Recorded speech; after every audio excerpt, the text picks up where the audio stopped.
This looks like a normal prescription bottle, but what's inside is a little different. So you went home on a quarter peanut. How did we do at home? Good. It's filled with good old Planters peanuts. So today we're going to go up to a half a peanut. You excited? Nora McMains is at Children's Mercy, Kansas, eating her half of a peanut tucked inside of a waffle. She doesn't really like the taste. The salt does help a lot.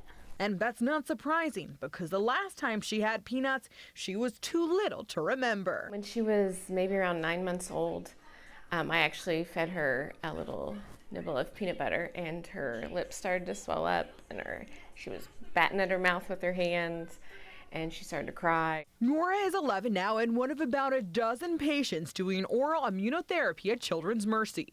It desensitizes kids like Nora who have peanut allergies. Telling the body that in small amounts this is not harmful, and over time larger amounts are not going to cause a serious reaction. Jody Schroba, a pediatric nurse practitioner, helped bring the oral peanut desensitization to Children's Mercy in September.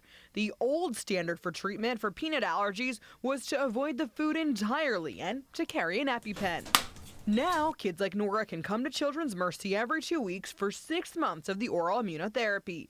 Treatment starts at a super low dose of peanut flour at the same time every day and moves up to portions of peanuts and eventually entire peanuts. Right now this is not a cure. It's a treatment to allow for safety of accidental exposures, cross-contamination. Nora will have to eat peanuts daily for the rest of her life to make the treatment work.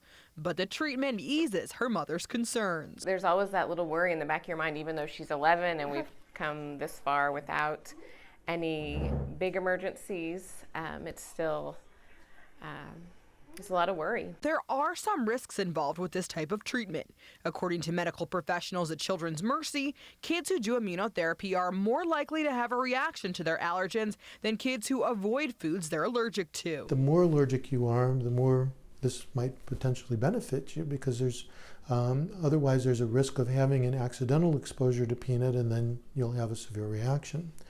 People who have very mild reactions to peanuts may not need it as much. Nora and her family weighed all the risks and benefits, and for them, it's worth it. Tasty and emotional. The first time she ate the peanut, I was like weeping and just really grateful that someone thought, this is a big deal, we need to, figure this out. So I think it's exciting. An exciting taste of freedom. Alana LaFleur, Fox 4 News.